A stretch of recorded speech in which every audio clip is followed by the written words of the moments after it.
Sa wakas, nakauwi na. Work from home tayo tonight, kaya medyo petics. Ang laki talaga ng natutulong sa akin ng work from home kasi marami akong bagay na iba pang nagagawa like mag-exercise, tsaka wala, iba pang gawain bahay na dapat ko gawin. Pati na rin sa presyo ng gas ngayon, hindi na worth it mag-commute or hindi na rin worth it mag-drive, papasok kasi nga, wala, halos na doble na yung gastos.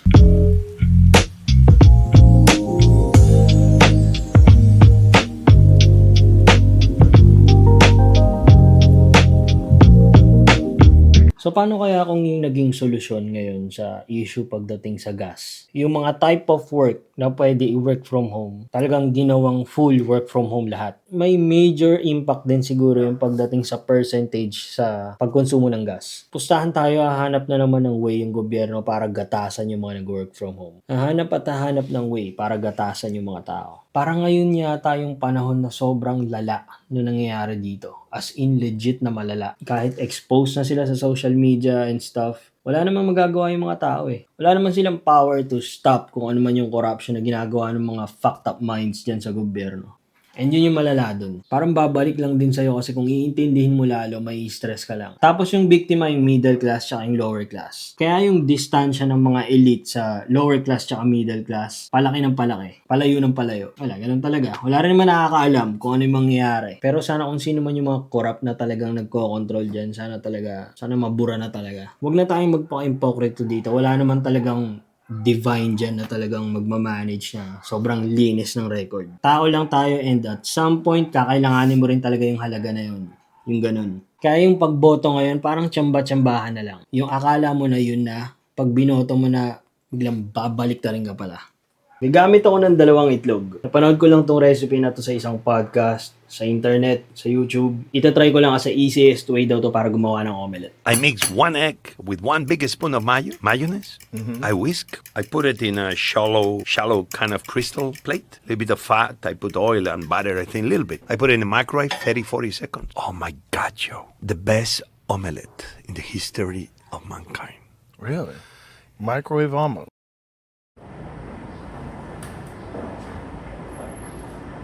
Ito na naman yung time of the year. Paparehistro ng sasakyan.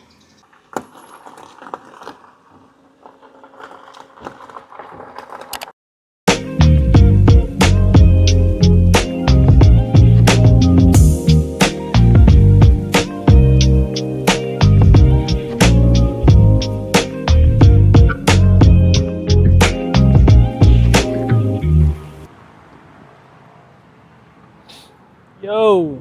Uwi na. Okay, so shoutout kay The Kevin Cosmic. Nag-comment siya ng more vlogs to come. Na-appreciate ko yung mga gantong klaseng vlogger na nagko-comment, nagla-like sa mga small time na vlogger na kagaya ko. Hindi lang lahat ganito, tapos chinek ko rin yung channel niya, nagvo-vlog din siya. Tingnan nga natin. Meron siyang vlog, hindi ko na lang i-play, baka mamaya makapiright, pero meron siyang vlog 3 days ago na nanood siya ng sine, tapos parang nag-try siya ng mga burger habang nanonood sa Netflix. Nagkaroon tayo ng time, wala tayong racket. Kayo ba nakasubscribe na? So alam niyo na, subscribe na. Again, na-appreciate ko yung comment and yung like. Thank you so much. Medyo maaga-aga ako nakauwi. Tapos, nakatulog agad ako. Tapos, makikita niyo yung oras. 2... Oras na nga ba? Actually, 3. Wala na, hindi na ako makakatulog nito. Kakain, papakain ng aso, gagawin yung ibang task na hindi ko nagawa kanina. Kasi nga, ang aga ko nakatulog pag uwi dito sa bahay. Ganun lang yung task ko on a daily basis, paulit-ulit lang. Minsan, I find it boring, pero okay lang naman, ganun talaga. Hindi naman kailangan araw-araw meron kang bagong adventure. Napansin oh. Siyempre, may isa pa. Doon na. Kakain na mamaya.